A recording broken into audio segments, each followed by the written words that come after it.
The air in the Black Mesa Historical Society office was thick, not just with the smell of aged paper and dried ink, but with the heavy, stagnant heat of an Arizona summer.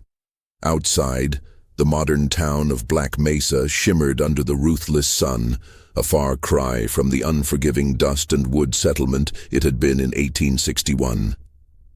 Dr. Elias Vance, a man whose youthful ambition was slowly being replaced by the weary focus of a dedicated historian, wiped a bead of sweat from his brow. He was 35, with sharp, perpetually narrowed eyes that seemed to constantly search for footnotes in reality. He wasn't interested in the usual Wild West tales of heroic sheriffs or notorious outlaws. Elias hunted the forgotten tragedies, the ones that gnawed at the periphery of history. He stared down at the file box labeled Willow Creek Incident, 1861. It was the smallest, least remarkable box in the archive, tucked away on a bottom shelf for decades. The manila folder inside felt brittle and cold to the touch, a stark contrast to the oppressive temperature of the room. "You really want to spend your summer vacation on this, Elias?" Sarah Jensen, the Society's curator and Elias's longtime colleague, leaned against the doorframe. Her tone was a blend of skepticism and concern. Elias didn't look up. "It's not vacation, Sarah. It's a necessary excavation. The official record says 3 members of the Patterson family vanished without a trace from their ranch near Willow Creek. No struggle, no robbery, just gone." The report was filed by a deputy marshal who spent exactly 48 hours on it before closing the case due to unsubstantiated claims and lack of evidence. Exactly. A closed case from a chaotic period. People disappeared all the time. Desertion, raids, simple incompetence. "Not the Pattersons," Elias countered, pulling out the first document, a fragile, hand-drawn map of the property. The father, Thomas Patterson, was meticulous, a former engineer who moved west to try ranching. His ledger, which I found in a separate collection, notes every single head of cattle, every nail hammered. A man like that doesn't just pack up his wife, Clara, and their 10-year-old son, Samuel, and ride into the sunset without a word. He placed the map next to a faded photograph of the family. Thomas, stern but with kind eyes. Clara, beautiful and serious. And Samuel, gripping a small wooden toy train. They looked determined, not desperate. Elias delved into the contents of the folder. A short, dismissive report from Deputy Marshal Silas Thorne, 3 crudely drawn sketches of the ranch house interior, and a single, water-damaged page of a journal. The journal entry was the most chilling. It wasn't Thomas's neat script. It was smaller, choppier, almost hysterical. It appeared to belong to Clara. "The silence is the worst. He watches. He doesn't speak, not to Thomas, not to me. Not since the well. I keep Samuel close. Thomas says it's the heat, the isolation, that the strain is making me see things. But I know what I saw. The shadow moves, not like a man, but like a question mark." Elias paused, his heart rate picking up. "The well," he muttered. "What well?" The original property sketches showed no well, only a small natural spring far from the house. Sarah, sensing his shift in focus, walked over. "What is it?" "The journal mentions the well and a man who watches. Marshal Thorne's report makes no mention of a well or any structure outside the main house and the barn. If Thomas was an engineer, he might have sunk his own well. But why would Thorne miss it?" He pulled out the only other piece of evidence in the box, a small, sealed tin. Inside, wrapped in muslin, was a brass locket. It was intricately carved with a depiction of a running stag. This was found on the kitchen floor. Elias read from Thorne's notes, "Dismissed as a family heirloom." Elias opened the locket. Inside, instead of a photograph, was a single, tightly folded piece of paper. He carefully unfolded it. It was a fragment of the same choppy handwriting as the journal. They lied. The map is wrong. Look beneath. Look beneath what? Sarah whispered, her previous skepticism replaced by genuine intrigue. The lie, Elias said, his voice flat. The lie in the map. The lie in the official record. The lie of a simple disappearance. He pulled the original ranch map closer, comparing it to Thorne's sketches. Everything seemed consistent: ranch house, barn, fence line. Then he looked at the texture of the paper itself. Thomas Patterson's map had a small, almost imperceptible discoloration near the center, right where the ranch house was drawn. Holding it up to the light, Elias realized the map wasn't simply drawn, it was a paste-over. Thomas Patterson, the meticulous engineer, had layered a new section over an older drawing. Carefully, using a thin scalpel, Elias began to separate the top layer of paper. The suspense was excruciating, the silence of the archival room amplifying the small, tearing sound of the paper fibers. When the top layer finally peeled back, revealing the original sketch underneath, Elias and Sarah both leaned in. The difference was startling. The original drawing showed the ranch house, but adjacent to it, where the new map showed only empty yard space, was a small circular structure marked only with a single damning word: root cellar. And positioned directly over the root cellar on the original drawing, where the new map had obscured it entirely, was a small, crudely drawn X and an arrow pointing to a corner of the house. The deputy marshal claimed he investigated the entire property, Elias said, a cold dread settling in his stomach. He lied. This root cellar was scrubbed from the record and the physical property map.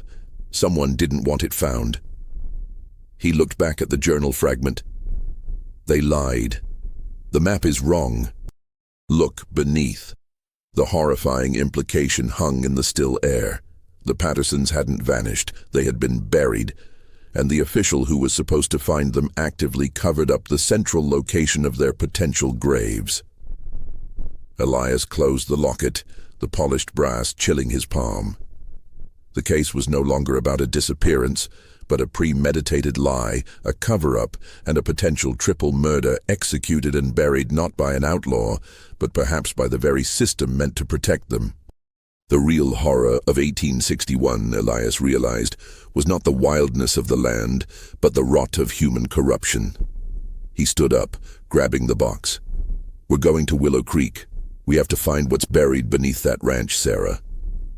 If you are enjoying this dive into the darkest corners of the Wild West, don't forget to subscribe and hit the notification bell so you don't miss the next chapter of this chilling cold case. The drive to Willow Creek was a journey into a different kind of silence.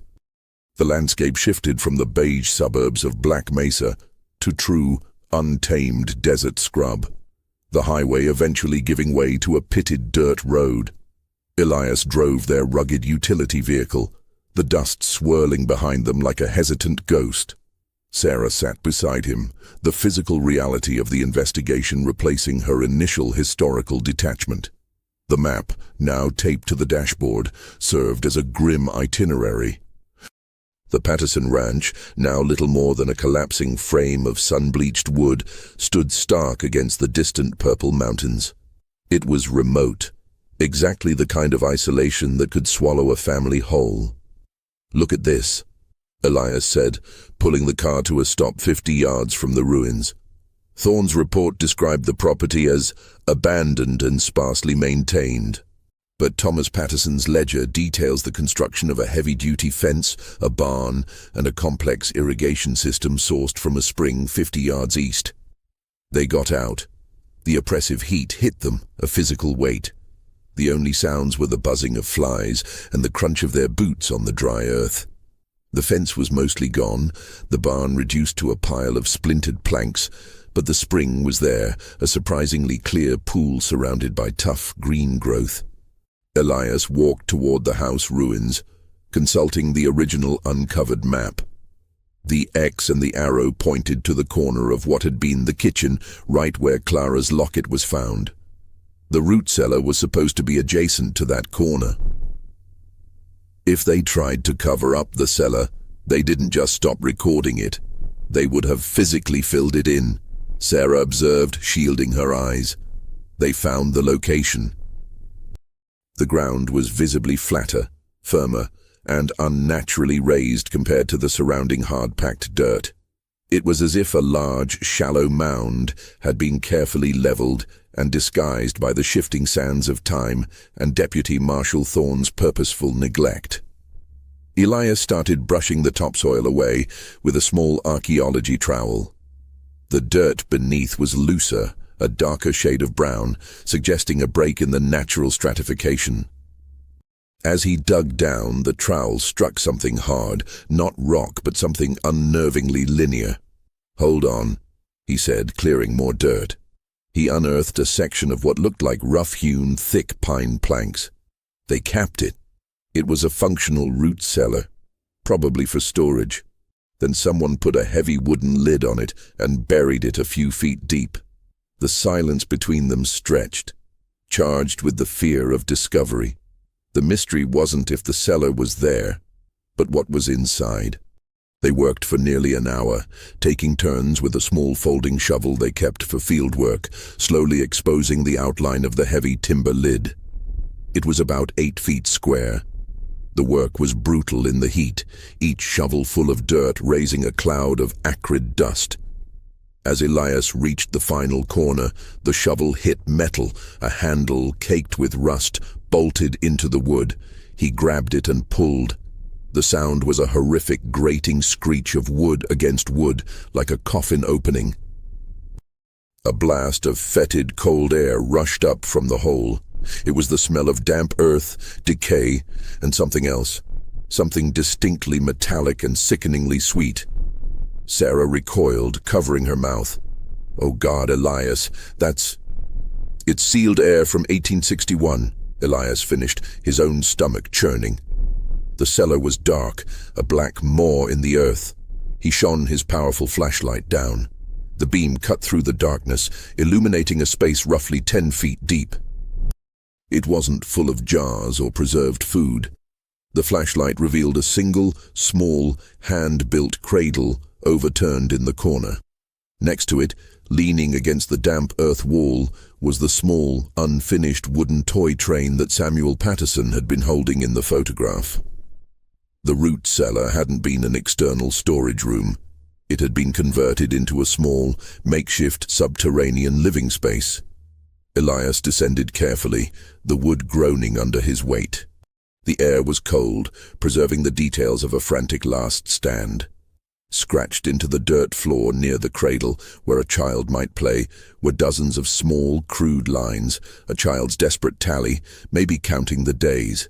But the most compelling, terrifying discovery was the one that explained Clara's frantic notes and the entire cover-up.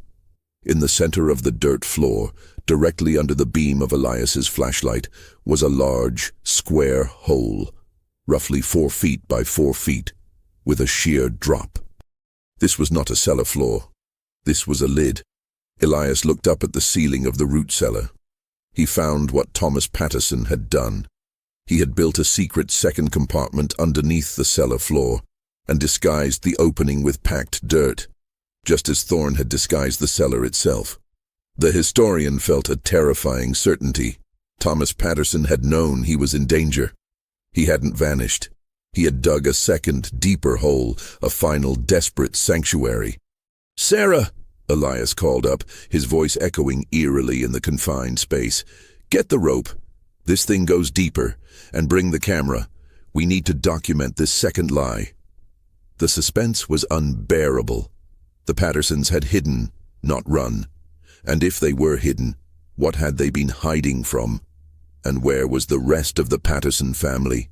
The truth, Elias knew, lay in the black pit below. Elias secured the rope to a rusted metal loop embedded in the root cellar's wooden ceiling beam, a foresight of Thomas Patterson's engineering past. Sarah, peering anxiously down, lowered the camera and a brighter work lamp. The faint, sweet smell of decay intensified as the trapped subterranean air was stirred. Lowering himself into the second pit was a horrifying exercise in trust. The dirt walls of the shaft were loose, and the space felt impossibly tight. The descent was only about 12 feet, but it was 12 feet of absolute choking darkness. When his feet hit bottom, he was in a space smaller than the first, maybe 6 feet square. It was entirely sealed off, the air suffocatingly stale. The light from his lamp revealed a scene frozen in time, not of peace, but of profound, final terror. There were 3 objects of immediate significance. First, 2 heavy cloth sacks filled with sand, used as improvised weights, propped against one wall. Second, a small polished brass telescope, cracked down the middle, resting on a dirt ledge. Third, and most horrifying, was a dark, matted stain on the far wall, the size of a small man. The Pattersons were not there, but the evidence of their last hours was overwhelming. Elias looked at the walls. The dirt was scraped and smoothed in places as if by frantic hands. The telescope was the key. Why would they take a telescope into a hiding place? It wasn't for stargazing. It was for observation. He pulled out the locket, holding the brass stag up to the light. He looked again at the journal fragment. They lied. The map is wrong. Look beneath. Then he looked at the telescope, tracing the long crack down its barrel. It hadn't been dropped. It had been broken from impact. Elias. Anything. Sarah's voice, muffled and anxious, came from the shaft above. It's empty, Sarah, but not vacant. They were here, Elias said, adjusting his lamp to examine the small ledge where the telescope rested. The ledge was actually a piece of flat shale rock wedged into the dirt wall. He pulled it out. Behind the shale was a carefully concealed recess. Inside there was a small canvas bag, preserved from the dampness. Elias opened it.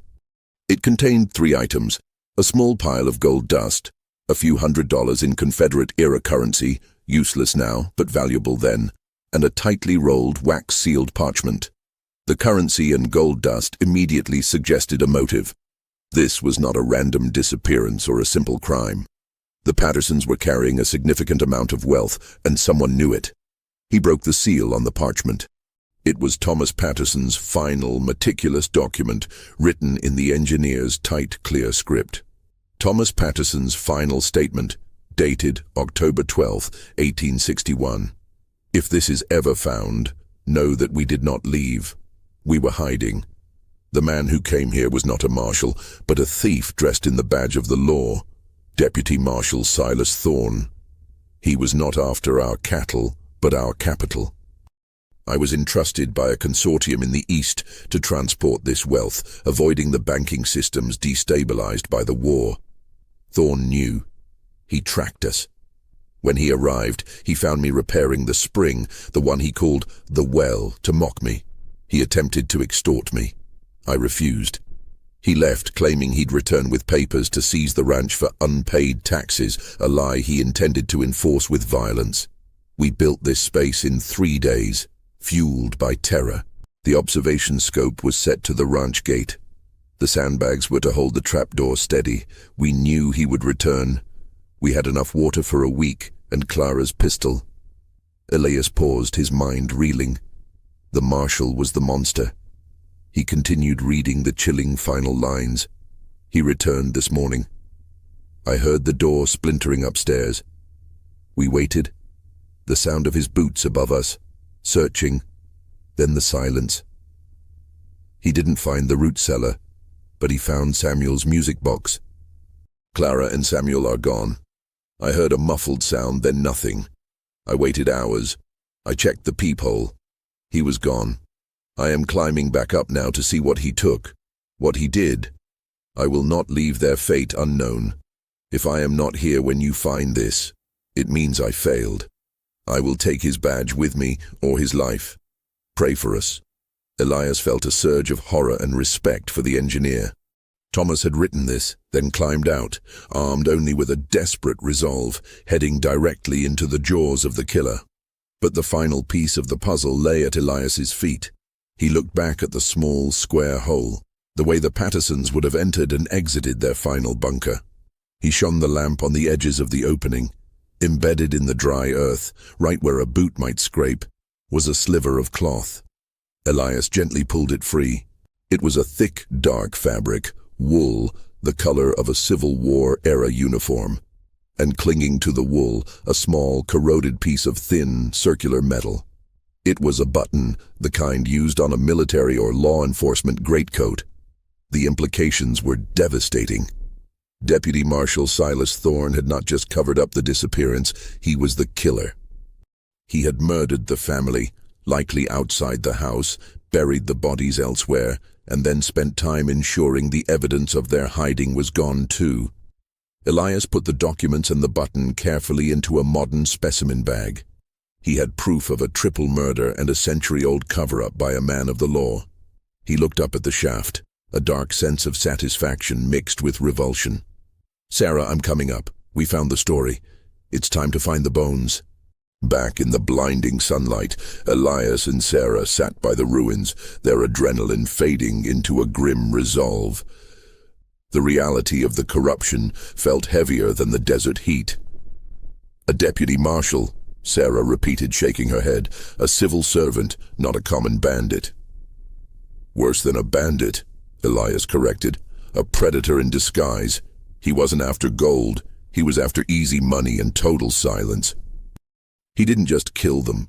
He spent days covering his tracks, changing the property map, writing a dismissive report, even burying a working root cellar. It suggests a methodical, cold-blooded psychopathy." Elias consulted the original pasted-over map again. Thorne had not just covered the root cellar.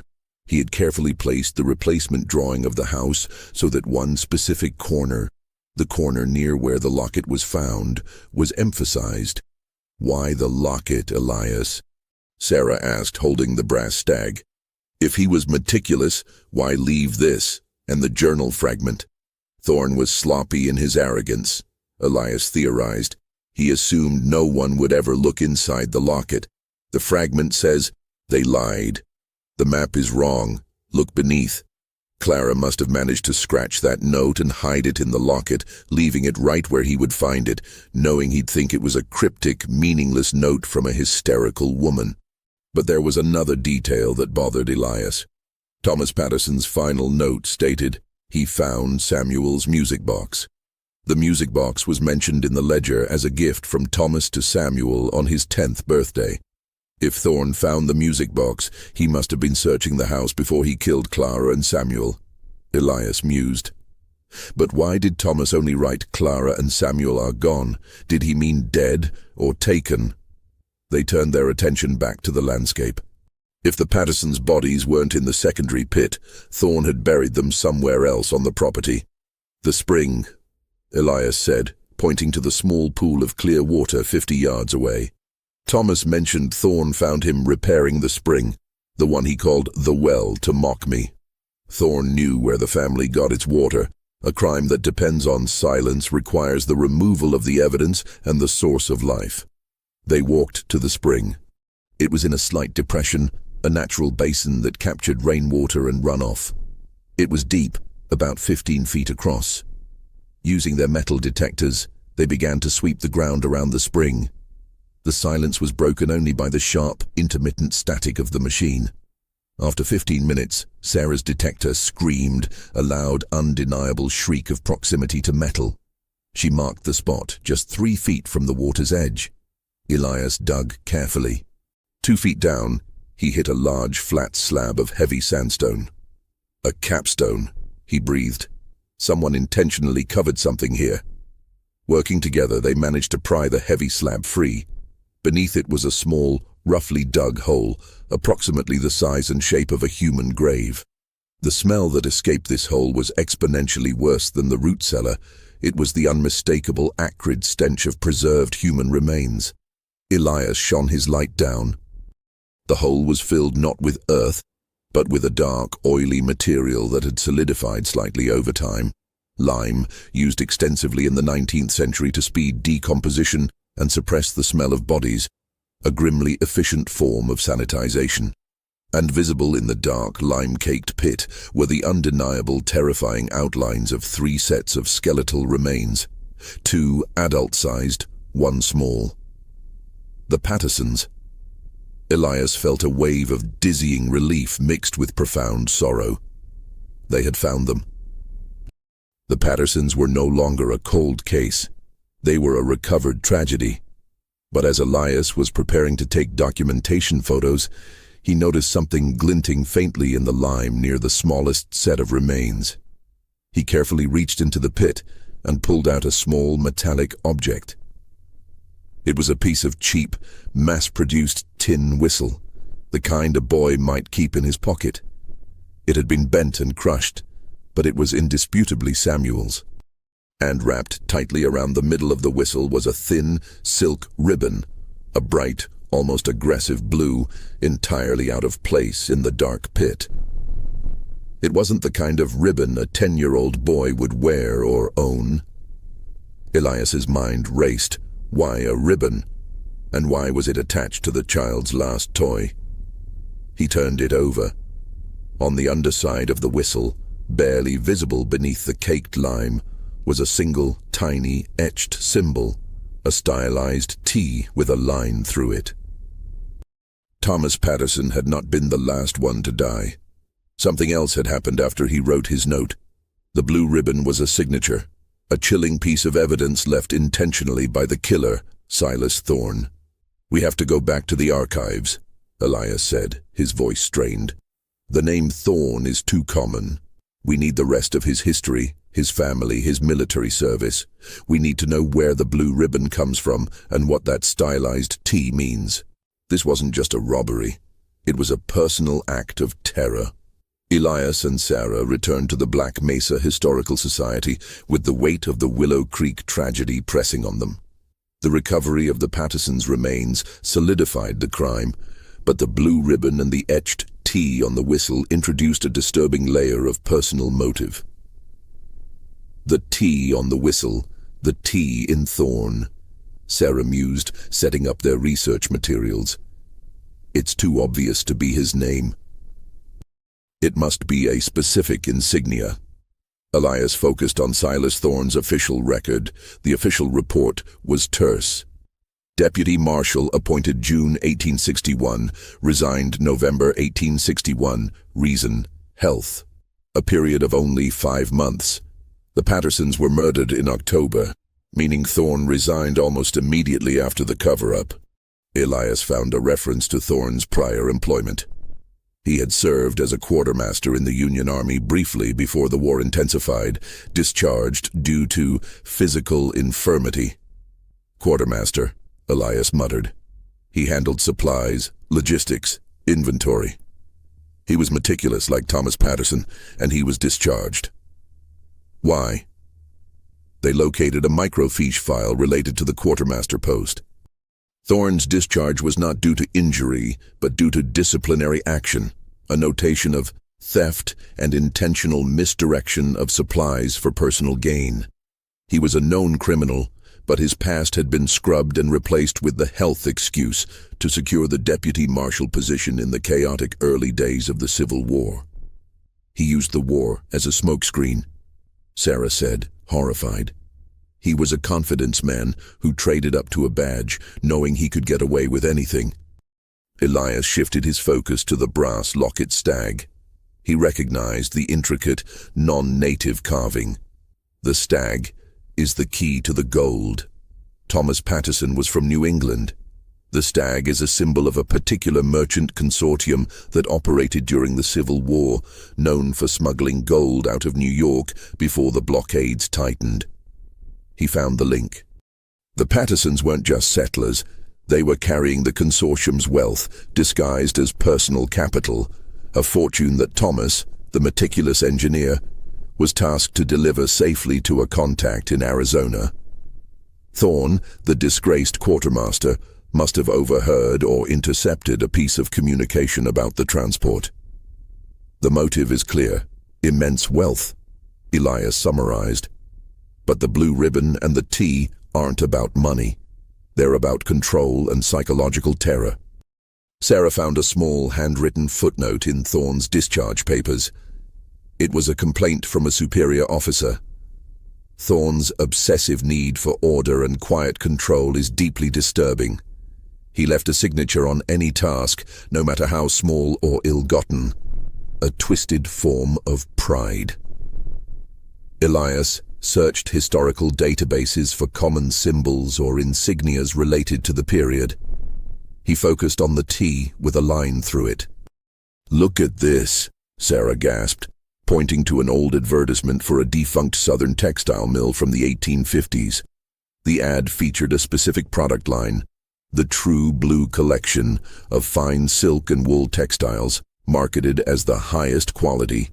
The logo of the mill was a stylized T with a line through it, the exact same symbol etched onto the whistle.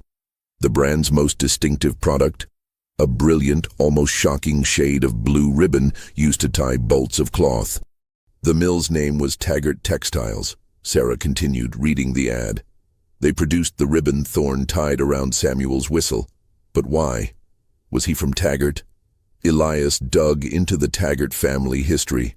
The mill owner, Walter Taggart, had a son, also named Silas. Silas Taggart. He changed his name, Elias realized. Silas Thorne was born Silas Taggart. He was the scion of a wealthy manufacturing family. This was not a poor man's crime.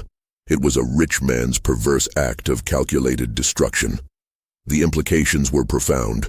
Taggart Thorne wasn't just stealing. He was leaving a psychological mark, a signature tied to his privileged past. The ribbon and the T were his boast, his personal badge of superiority over the common people he was murdering. The obsessive need for order. Elias quoted the officer's note. He murdered the family, but he left the blue ribbon tied to the whistle to show he was there, in control, and that his act was meticulous, artistic even. He took the Pattersons' lives and left his own unique mark of terror. But the mystery still hinged on Thomas Patterson's final moments. He had left the pit, armed with resolve. Where did he go? Elias looked back at the ranch map, specifically the area surrounding the house. The house was gone, but the foundation remained. If Thomas Patterson emerged from the pit, he needed two things: to check on his family and to confront Thorne, Elias said. He wrote that he'd take Thorne's badge or his life. Thorne's report was filed after the murder. If Thomas confronted him, one of them lost that fight. Elias realized that the confrontation must have taken place somewhere Thorne couldn't easily cover up. The house was too small. The spring, too open. The barn, Sarah suggested, pointing to the original site of the barn on the map. It would have been the biggest structure, full of tools, hiding places, and chaos. No, Elias disagreed. The barn was burned to the ground after the murder. A detail Thorne conveniently left out of his report, but mentioned in a terse, separate note about salvageable materials. If there was a struggle, Thorne used the fire to erase the scene. Elias stared at the map.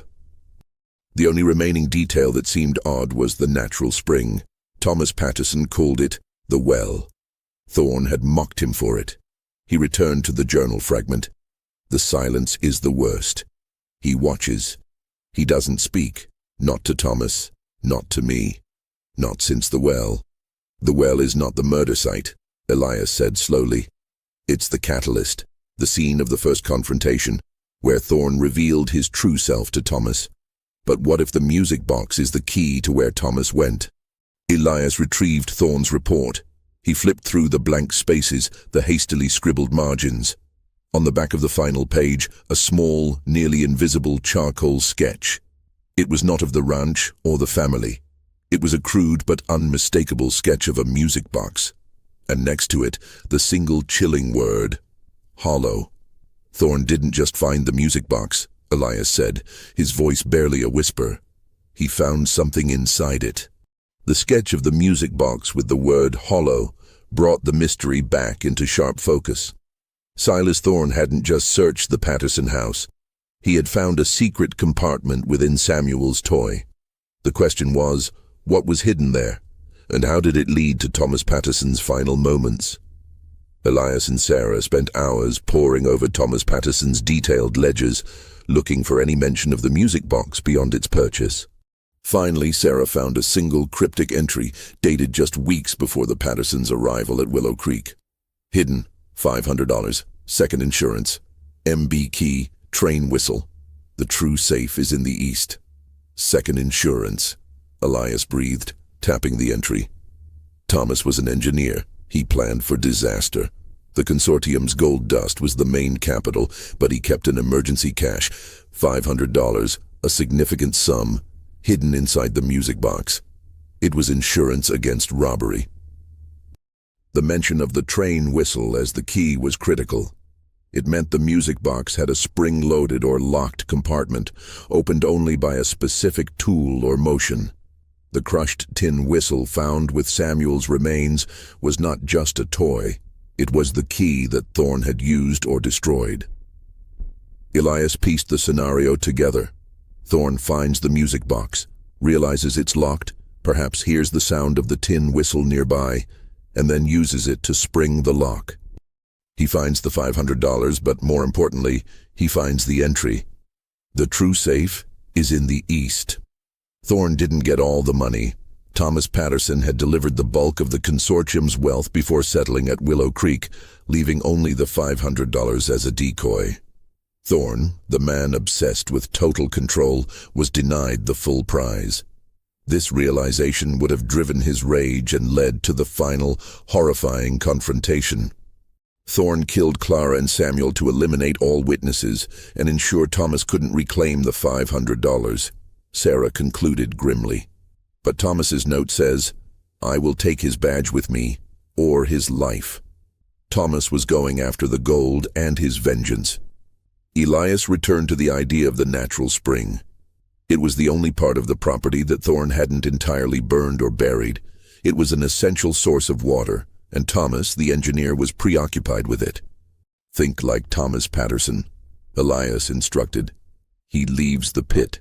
His wife and son are gone. He knows Thorne is close by.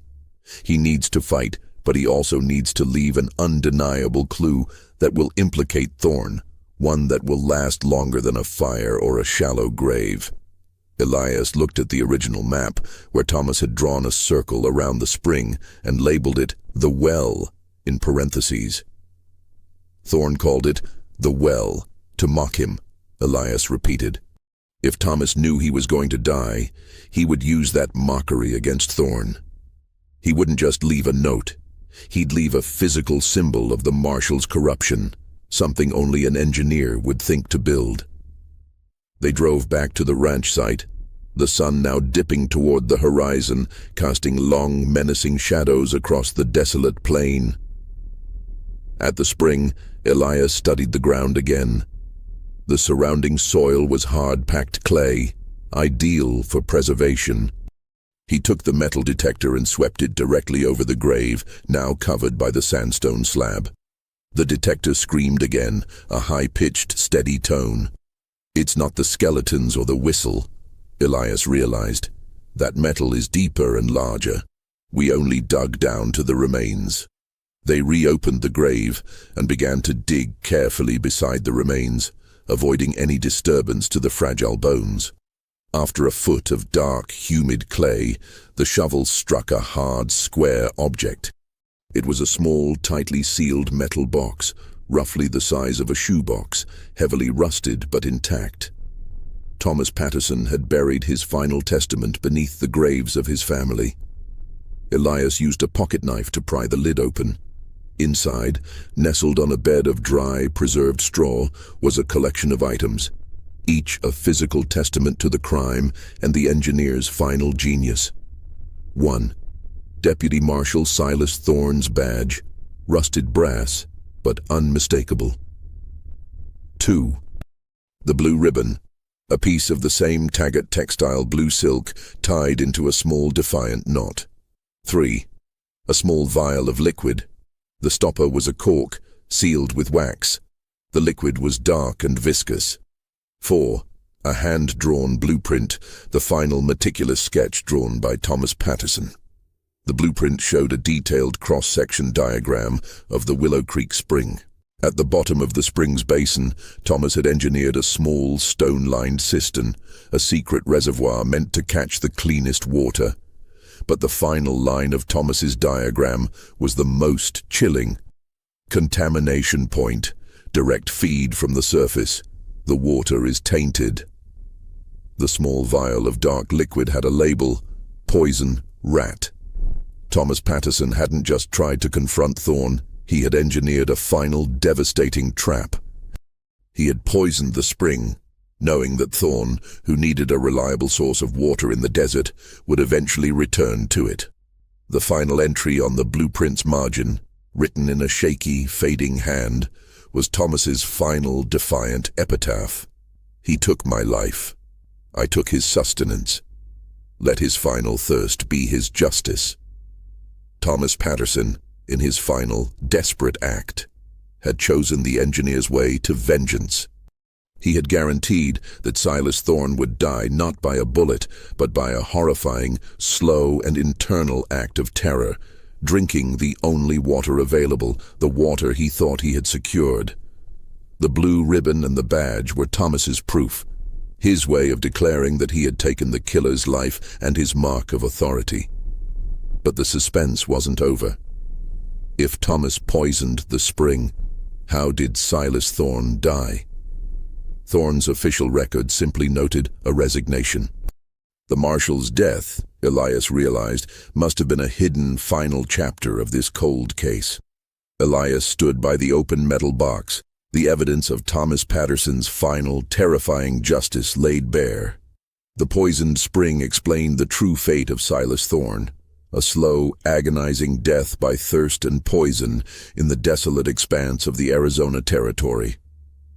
The next step was to find the official or unofficial record of Thorne's death.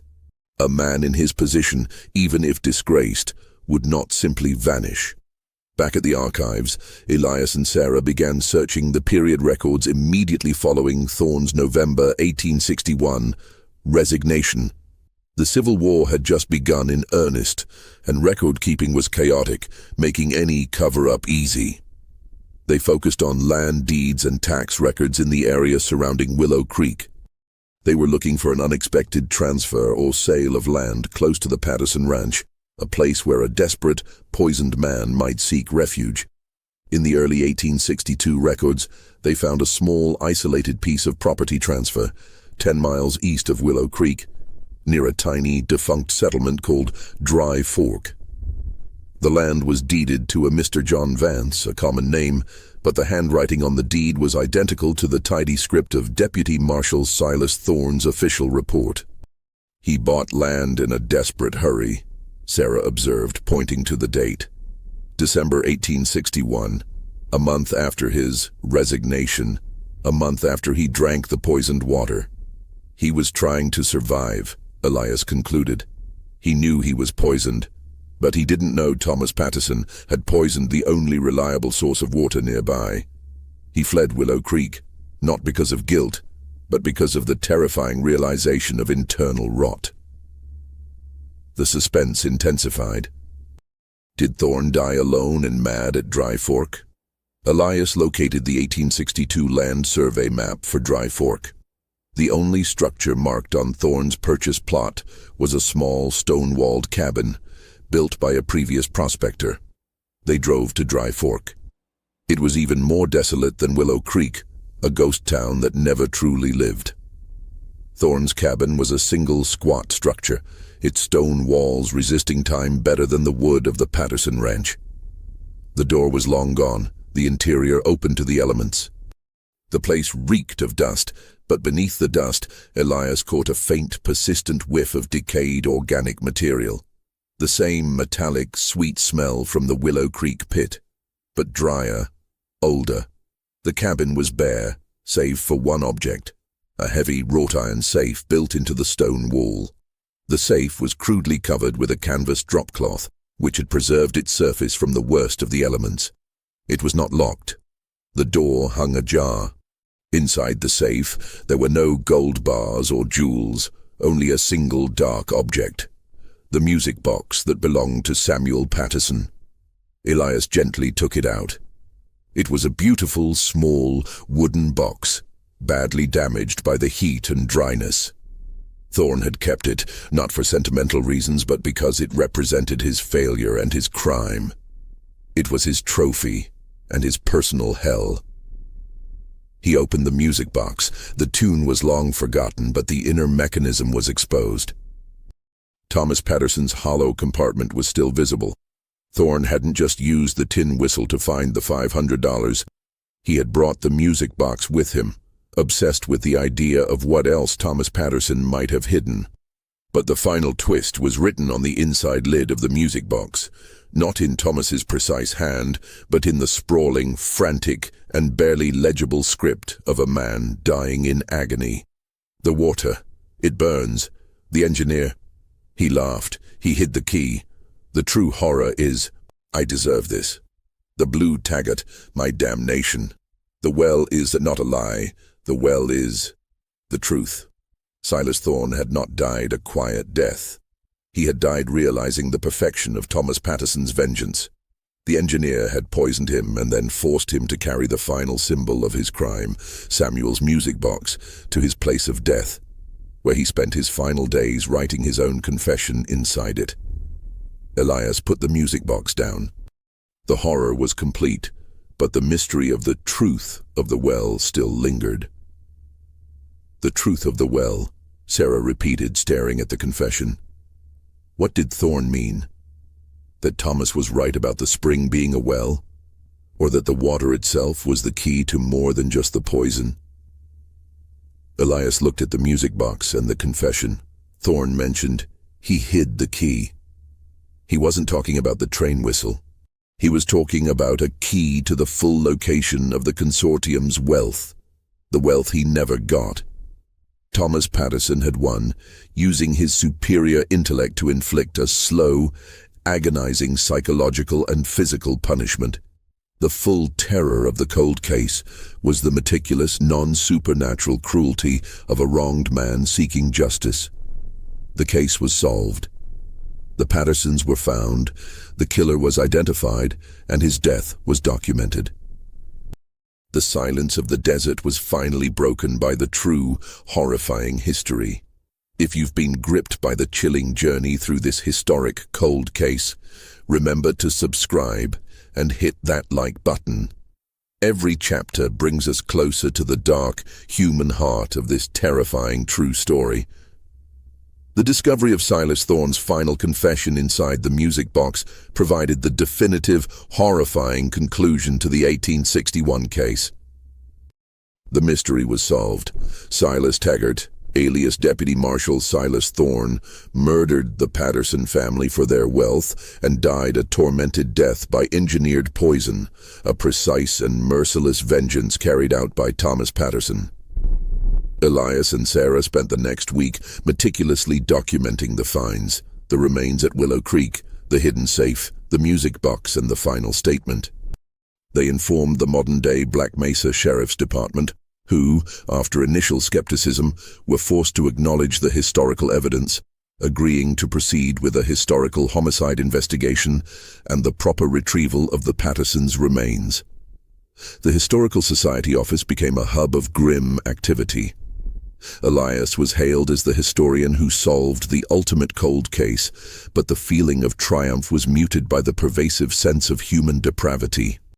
Elias studied the evidence one last time: the brass locket with the running stag, the T-etched whistle with the blue ribbon, the vial of rat poison, Thorne's final frantic scroll: "The well is not a lie. The well is the truth."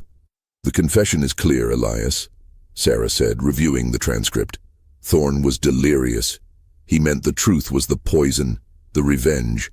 There's nothing else to find." "I don't believe him," Elias said, tapping the words. Thorne was a psychopath obsessed with perfection and control. Thomas Patterson knew this. He wouldn't have just poisoned the water. He would have left one last unsolvable puzzle, one final piece of justice that would only come to light after Thorne's death. Elias returned to the hand-drawn blueprint recovered from the grave box. It detailed the cistern and the contamination point. But running off the side of the main diagram, Thomas had sketched a faint, almost invisible line labeled overflow. The overflow pipe, Elias murmured, tracing the line. Every cistern needs one. It's an essential engineering detail. It drains excess water away from the main supply. The overflow line on the diagram led directly away from the springs basin, running underground for approximately 30 feet, before terminating near a large, ancient mesquite tree, which was clearly marked on the original map. Elias compared the blueprint to the spring's location. The mesquite tree was still there, a massive, gnarled fixture on the desolate landscape, the only tree for 100 yards. Thorne would have seen it every day. If the cistern overflowed, Elias theorized, the excess water, the unpoisoned water, would drain out here at the base of this tree. But why would Thomas Patterson leave a source of clean water so close? It would have been a lifeline for Thorne, potentially saving him. Elias and Sarah drove back to Willow Creek. The area was marked with historical preservation tape, the graves now covered under a forensic tent. They went directly to the mesquite tree. The ground at its base was damp, surprisingly rich with life, explaining the tree's unusual size. The end of the overflow pipe would be buried just beneath the surface. Elias started digging. Within minutes, he exposed a section of crude clay pipe, its end facing downward, draining directly into the soil. "It's just an overflow," Sarah said, disappointment in her voice. "It would have been clean water, Elias. Thorne might have survived if he had found this." "But he didn't," Elias countered. He was focused on the spring, the main source. Thomas Patterson knew that Thorne's arrogance would lead him to miss a simple engineering detail. He looked at the base of the pipe. Thomas, ever the engineer, would not have missed the opportunity for one last message. Elias pushed his hand into the end of the clay pipe, where the soil was soft and wet. His fingers touched something small, hard and metallic, lodged tightly in the drain opening. He pulled it out. It was a small, heavy metal key, tarnished by a century and a half of water and mud. It was clearly antique, with an intricate, custom-made cut. This was the key Thomas Patterson mentioned in Thorne's confession. He hid the key. This was not the key to the music box. This was the key to the true safe mentioned in Thomas's ledger. The true safe is in the east. Thomas Patterson hadn't just poisoned Thorne. He had made his revenge complete by hiding the key to the main consortium wealth, the wealth Thorne had truly been after, in the one place the marshal would never look, the source of clean water, the very thing that Thomas's vengeance had denied him. The key was the ultimate insult. It lay inches from a potential lifeline, securing the lost fortune in the east and ensuring that Thorne died with the knowledge that the grand prize had forever eluded his grasping hands. Elias held the key. The case of the Pattersons was over. The story of their killer was over. But the legacy of their terror and Thomas's genius had just begun. The discovery of the key in the overflow pipe cemented Thomas Patterson's status not just as a victim, but as a relentless, meticulous executioner of justice. He had used his engineering intellect to ensure that Silas Thorne's final days were a living nightmare, ending with a delirious confession and the ultimate psychological defeat. Elias and Sarah returned the key to the Historical Society, where they cross-referenced it with the consortium files that Thomas had been working for. Within days, they confirmed that the key belonged to a safe deposit box in a Philadelphia bank, established in 1860. The contents were undisclosed, but the value was assumed to be immense, likely the remaining bulk of the transport money. The media coverage was explosive. The Willow Creek cold case became a national sensation, a tale of historical murder, corruption, and brilliant revenge. Elias Vance became a reluctant public figure, the historian who unearthed a terrifying truth from the dust of the Old West. But Elias couldn't shake the finality of the tragedy. He sat alone in the archive, looking at the assembled artifacts. The stag locket, the poisoned vial, the final confession. The evidence was overwhelming, yet the psychological puzzle was incomplete. He looked again at Clara's journal fragment. The silence is the worst. He watches. He doesn't speak, not to Thomas, not to me. Clara was referring to Silas Thorne. But the passage suggested an unsettling period before the confrontation, a time when Thorne was already observing them. Thomas's ledger only mentions Thorne showing up, repairing the spring. Elias pulled out the 3 crude sketches that Deputy Marshal Thorne had included in his original dismissed report. Interior drawings of the Patterson house. They were badly rendered, but what caught Elias's attention was the attention to detail in one specific sketch, a drawing of the main living room, showing the window, the fireplace, and the hearth. Next to the hearth, Thorne had drawn a disproportionately large rocking chair. "The focus is wrong," Elias murmured. Thorne was a meticulous man obsessed with control. Why draw a huge rocking chair? Elias consulted Thomas Patterson's ledger one final time. In the detailed inventory of their belongings, Thomas noted the purchase of the rocking chair. For Clara, a necessity of comfort. He then cross-referenced the purchase date with Clara's journal entry about the silence and the watching. The dates lined up. Elias realized that the period of observation was not about the gold. It was about Thorne asserting a twisted personal control over the family, using their isolation. He found a small, almost invisible puncture mark on the rear corner of the rocking chair in Thorne's sketch. It was the only piece of the sketch that seemed precise. Elias had a horrifying flash of realization. Silas Thorne had arrived at Willow Creek before he made his intentions known to Thomas. He hadn't been an unexpected guest. He had been a silent observer.